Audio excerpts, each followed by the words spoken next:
बर' लिडारफ्रा बाहा national media फैबा इन्टारभिउखौनो होनो हाया जेबोखौनो बुंनो हाया नेशनेल मिडियायाव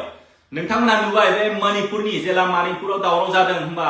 कुकी मैथै बिसिबां डिबेट खालामदों बिसोरो पार्लामेन्टआव नेशनेल मिडियायावबो बिसिबां डिबेट खालामदों बिसिबां थरख' खालामलायदों नुबाय बिराद काउन्टार होदों जोंनि बर' लिडारफ्रा हायो नामा गैया लासिं सिं मानो होनबा जोंनाव मोजां सोलोंथाइ गैया जुदि मोजां सोलोंथाइ नांगौ होनबा जोंनो मोजां सोलोंथाइ नाङा दिनै नायदो दाना नोंसोर 500 थाखानि थाखाय भट होदोंमोन जौ खापसेनि थाखाय नोंसोर भट होदोंमोन दा मा लामाजों लांगासिनो दं जोंनि बर' लिडारफ्रा जोंनि जेसेबांखि दा पलिटिकेल पावार एन्जय खालामदों सेस मानो होनबा बिसोरो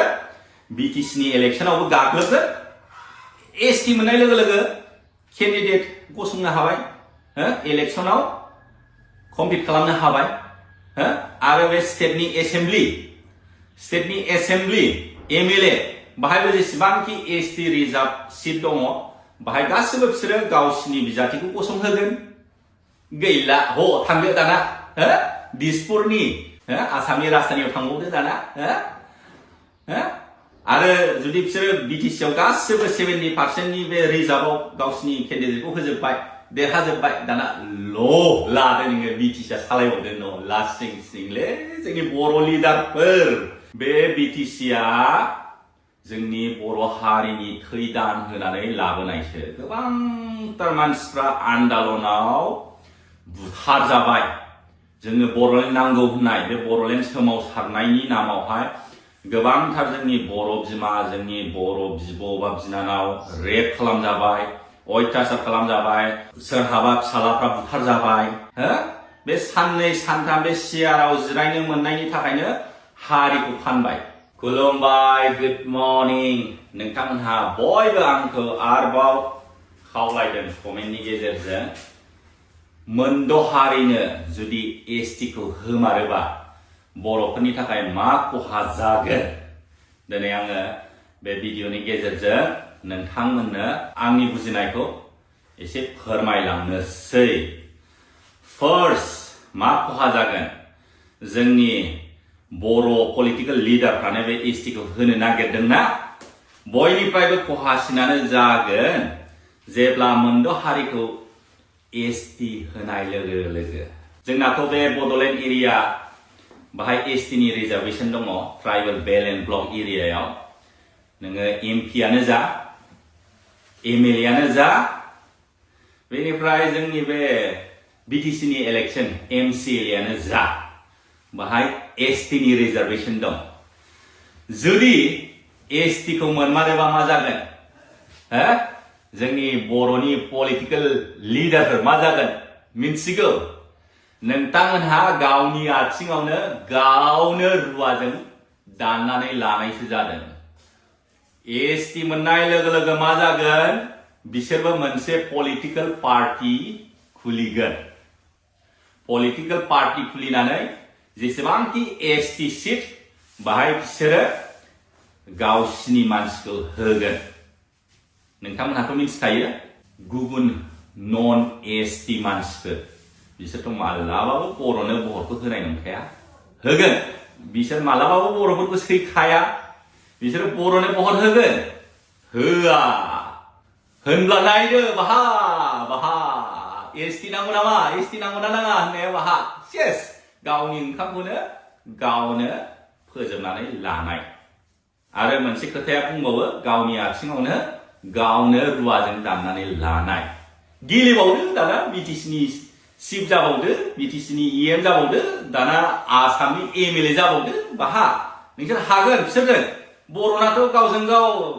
अलरेडि बोफ्लेलायखाबाय भटफ्रा नोंसोर हागोन जुजिनो हागोन बिसोर लेखा फरायावबोथ' गोरोंखा बिसोरो नोंसोरथ' गैया बाहा ना डिग्रियानो दं ना मोजाङानो फरायनाय बिसोर हास्लाबगोन मालाय मोजां कलेज मोजां इउनिभार्सिटियाव फरायनानै मोजां गियान लानानै फैखानाय एसटि होबा मा जागोन नोंसोर सानदों गावसोरनो राजा जाबाय थानो हागोन नैबे खेबसेखौल' राजा जानो हागोन नेक्स्टनिफ्राय आउट गैलाबो एसटि मोननाय लोगो लोगो मालाय गावसिनि हारिनि केन्डिडेटखौसो होसिगोन मानो होनबा बिसोरबो एलिजिबल जाबाय जोंनि बिटिसि आवथ' 70% एसटी रिजार्भ होमबा जेसेबांखि बे एसटी रिजार्भ जायगा बाहाय बिसोरो गावसिनि केन्डिडेटखौ गसंहोगोन गावसिनि केन्डिडेटआ गसंनाय लोगो लोगो ओरै आखाइ खबबाय गुबुन नन ट्राइबेल हारिफ्रा बर'खौ सैखाया ओरैनो होमबा गेल्लागब दाना बिटिसिनि चिफ जाबावदो बिटिसिनि चिफ बिटिसिनि EM हागोन हाया बे बिटिसिआ जोंनि बर' हारिनि थै दान होनानै लाबोनायसो गोबांथार मानसिफ्रा आन्दालनाव बुथार जाबाय जोंनो बर'लेण्ड नांगौ होननाय बे बर'लेण्ड सोमावसारनायनि नामावहाय गोबांथार जोंनि बर' बिमा जोंनि बर' बिब' बा बिनानाव रेप खालामजाबाय अयथासार खालामजाबाय सोरहाबा फिसालाफ्रा बुथार जाबाय हो बे आन्दालन खालामनायाव आन्दालन खालामनानै जोङो BSc मोनबोदों BSc नि उनावहाय BTC मोनबोदों आरो नै दा 2020 आव BTR मोनदों होमबा बोरो नोंथांमोनहा ओरैनो जाम्बा जाम्था बे बर' बिमा बर' फिसाखौ बुथार होबाय रेप खालाम होबाय दा थाङै थुङै आराम रेडिमेड जाजोबबाय गासिबो हो बेखौ गुबुन हारिनोसो आराम जाहोनो थाखाय नोंथांमोनहा बे BTCखौ लाबोबाय होमबा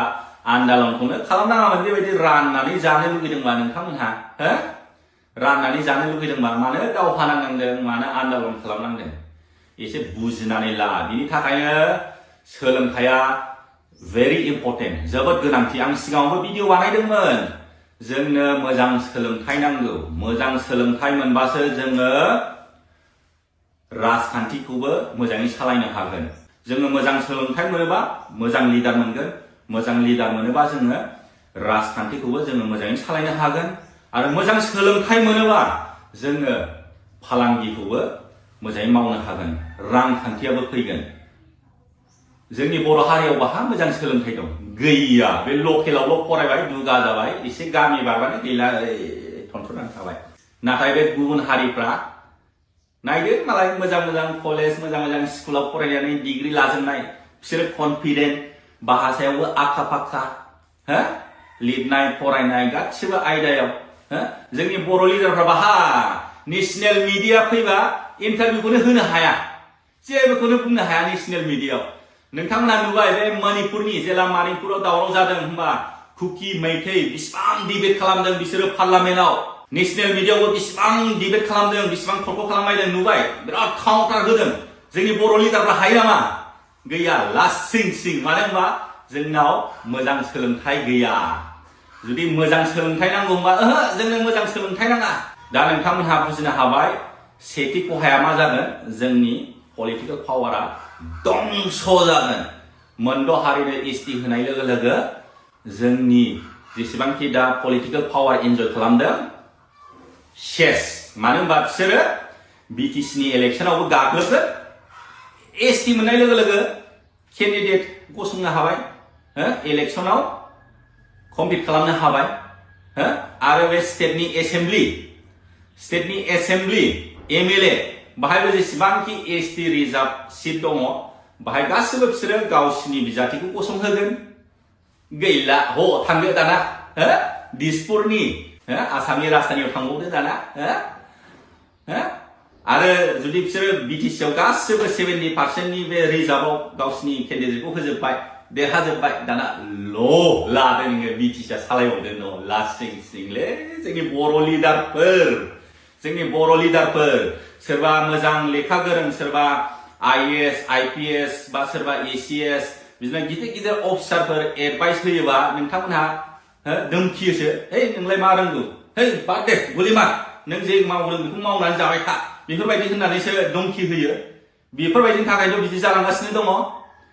आं आसा खालामबाय नोंथांमोनहा सेथि प्रब्लेमखौ बुजिनो हाबाय दाना नैथि प्रब्लेमानो जाहैबाय एजुकेशनल इन्स्टिट्यूशनफ्राव एडमिशन मोननाय एसटि रिजार्भनि कलेज बा इउनिभार्सिटि जों मा मोननो जोंनि मार्क्सफ्रा ओरैबायदि खादबा बिराद लेस जायो मालाय बिसोरथ' अलरेडि एडभान्सखा अलरेडि रोंखानाय राखानाय आरो एसटि रिजार्भ मोनबावोबा बिसोरो जेसेबांखि स्कुल कलेजनि बे एसटि रिजार्भआव एडमिशन होयोबा सेस बिसोर लाजोबगोन जों बर'फ्रा गैया आन्दायनानै थादो थामथियानो जाहैबाय आर साख्रिनि एसटि रिजार्भेसन जेसेबांखि एसटि रिजार्भेसन साख्रि दङ बाहाय बिसोरनो मोनजोब्बाय मानो होनबा जोंनाथ' गैखाया पार्सेन्टेजखौबो जोङो मोजाङै मोननो हाया दा एसटि रिजार्भआवबो नों एसटि होननानै जायाथ' सोरनि मार्क्सआ रासिन बेखौसो नायो हो बिसोरनि मार्क्सफ्रा अलरेडि हाइखा मालाय बिसोर गोरोंखा हो बिसोरो अलरेडि बिराद एडभान्सखा बिसोरनि पार्सेन्टेजफ्रा अलरेडि जोंनि बर' हारिफोरनिफ्राय बारासिन मोनखायो मानो होनबा बिसोरो आनरिजार्भ केटेगरियावबो बिसोर कमप्लिट खालामनो हाखायो अब्ला बिसोरो आनरिजार्भ केटेगरियावबो कमप्लिट खालामबाय आरो बे एसटिनि रिजार्भेसनावबो कमप्लिट खालामबाय होनबा न' लादो जोंनि बर'फोर जाम्बाफोर लाबावदो न' दाना साख्रिखौबो गोथाङैनो गोथैलै जोंनि बर' हारिया बबे लामाजों थांगासिनो दं बे साननै सानथामनि सियारनि थाखायनो हारिखौ फानबाय हो बे साननै सानथाम बे सियाराव जिरायनो मोननायनि थाखायनो हारिखौ फानबाय नों बोसोरबा बा 10 बोसोरल'सो इन्जय खालामबाय नाथाय नोंनि इयुननि जोलैया मा जागोन ना नोंनि फिसा फिसौ मा जागोन उनावहाय मा जागोन हो मिथिदों बेखौ हो जेरै नोंथांमोनहा नायदो जोंनि बे बड'लेण्ड एरियायाव खुनु बांगाल होननायानो गैयामोन बेखौ सोर लाबोदों बांगालफोरखौ जोंनि बे कंग्रेसनि एमएलए गोदोनि बिसोर बे बांगालफोरखौ सोनानै दोनफैजोबदों भट बेंकनि थाखाय दा बेफोरबायदिनि थाखायनो दिनै एरलांबाय नै जोंनि बर' हारियासो खमायनायनिफ्राय खमायलांबाय मामा जोंनि बर' हारिया मा फिसाखौनो लाला खुनुरुखुम सासेल' लायो सोरबा लाबावला दा मालाय नै बांगालफ्रा साब्रै साबा हाबा लायो बिसि बेनिफ्राय गथ' खाङो हो सासे हिनजावना 8 जन 9 जन गथ' दं बिसिनि पपुलेसना बांगासिनो आरो डेम'क्रेटिक कान्ट्रियाव पपुलेसन इज ए पावार जायनि हारिया पपुलेसन बारा गभर्नमेन्टआबो बेखौसो इम्पर्टेन्स होयो मानो होनबा भट बेंक भट नांगौ भट गैयाबा देरहाया बुजिनो हादोंना दा जोङो खौसेथि जानांसिगोन जोंनि बर' हारिफ्रा जोंनि रायजो राजाफ्रा जोङो इलेक्सन समाव मेगन खाना जानो नाङा सोरबा जौ पेक मोनसे मोनलोंबानो बेदर एसे मोनजाबानो गैला आरो सोरबा 500 थाखा मोनबानो होबाय बिजों बायजाबाय दा बेफोरनि थाखायथ' सेस दिनै नायदो दाना हो नोंसोर 500 थाखानि थाखाय भट होदोंमोन हो जौ खापसेनि थाखाय नोंसोर भट होदोंमोन दा मा लामाजों लांगासिनो दं जोंनि बर' लिडारफ्रा बुजिबायना हो गोदो न' बड'लेण्ड न' रेस होनोमोन दा बोरो गैला हो जेबो एगेन्स्टखौनो बुंनो हाला पलिटिक्सआव फैनाय लोगो लोगो बुजिबायना आसा खालामबाय दा नोंथांमोनहा बुजिनो हाबाय होननानै जुदि बे मोनद' हारिनो एसटि होयोबा मा खहा जागोन बयनिफ्रायबो खहासिना जोंनि बर' हारियानो जागोन मानो होनबा जोंनि बर' हारिनि एजुकेशन लेभेला दाबो गैया बिराद ल' जोङो पुरा बिटिसि खौ सेनानै लाजागोन जोङो गोबांथार मानसि बुथारजानानै थैदान होनानै रेप खालामजानानै दिनै जोङो बे बिटिसि खौ लाबोदोंमोन दा मालाय हारिखौसो सालायहैनोसै आरो एसटि जानाय लोगो लोगो बिसोरबो कमप्लिट खालामनो हाबाय हो नोङो जुदि इलेक्सनाव गेलेयोबा बिसोर देरहाजोबगोन जोंनाथ' बर'फ्रा गावजों गाव लिडार जानो लुबैलायनानै गैखाला रानलायलायखाबाय गैखाला बर'नि बखरा गैखाला एबसुलुट मेजरिटि गैला दा बेफोरबायदिनि थाखायथ' गुबुन हारिखौ फुस्लायनानै जों नोंसिनो एसटि होगोन जोङो भट हो बिदि होननानै नै दा प्रब्लेमा बाहायनो जादों बुजिबायना एजुकेशनेल इनस्टिट्यूशन कलेज इउनिभार्सिटियावबो एडमिशन मोननाय नंखाया बर' हारिया आं होनखायो आरो साख्रियावबो सेस सेनानै लाजोबगोन आं आसा खालामबाय नोंथांमोनहा बे भिडिअनि गेजेरजों बुजिनो हाबाय होननानै शेयार खालाम बेसेबां हायो हा आङो भिडिअखौ बायनो फोजोबनोसै बाय बाय जय बर' हारिनि